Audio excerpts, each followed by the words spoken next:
Members of the jury, as you well know from listening to the testimony, the plaintiff in this action sues to recover upon a promissory note made by the defendant on the 13th day of August 2006, payable 4 months thereafter at the First National Bank at Newark, New Jersey, for the sum of $17,000. The note is made payable to the order of E.R. Van, and by him endorsed to the order of the plaintiff in this action. The holder of the note alleges that at the maturity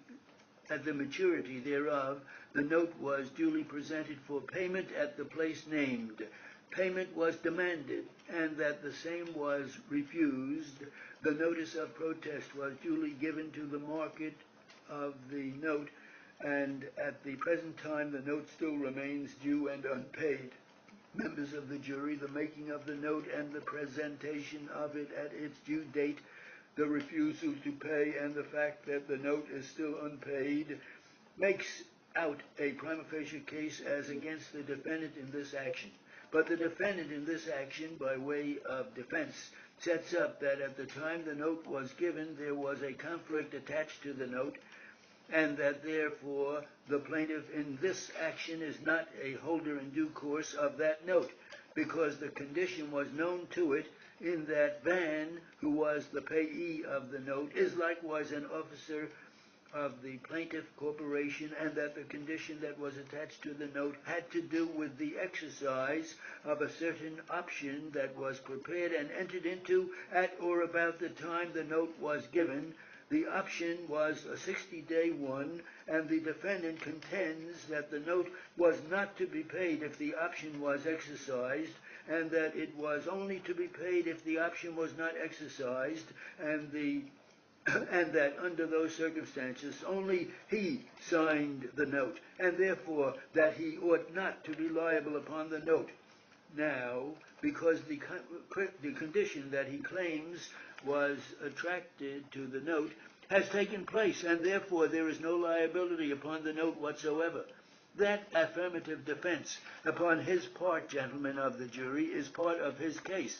In other words, he would have to satisfy you by credible, believable, convincing testimony that the condition, as stated by him, did attach to the note. And then, if you believe that his defense has been made and the condition did attach to the note, then it would be incumbent upon the plaintiff in this action to establish, by the same credible, convincing testimony upon the part of the plaintiff, that at the time he took the note, he took it without any knowledge of the condition that the defendant's testimony shows it as being attached to the note.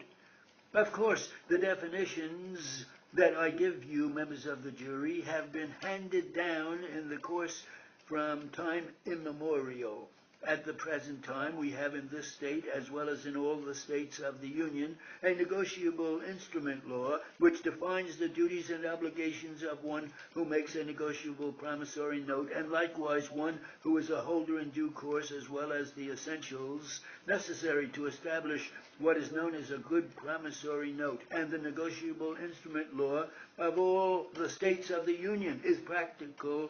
practically the same. You can very well consider the fact that if one had to be always upon his guard to analyze and look into making of the note, both business and commerce would be hampered by such restrictions upon commercial paper, and the very purpose of the giving of the paper would be defeated.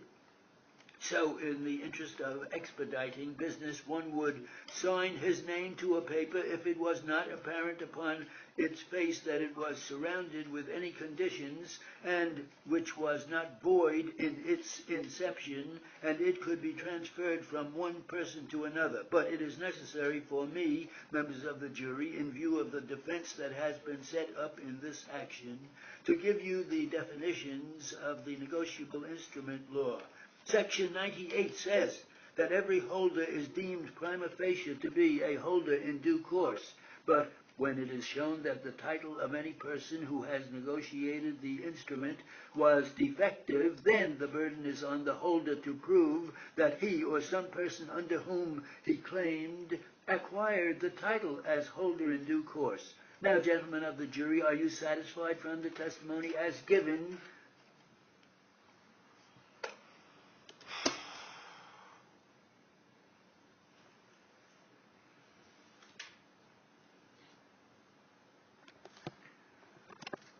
Well, I got up to 20, it's 40, it's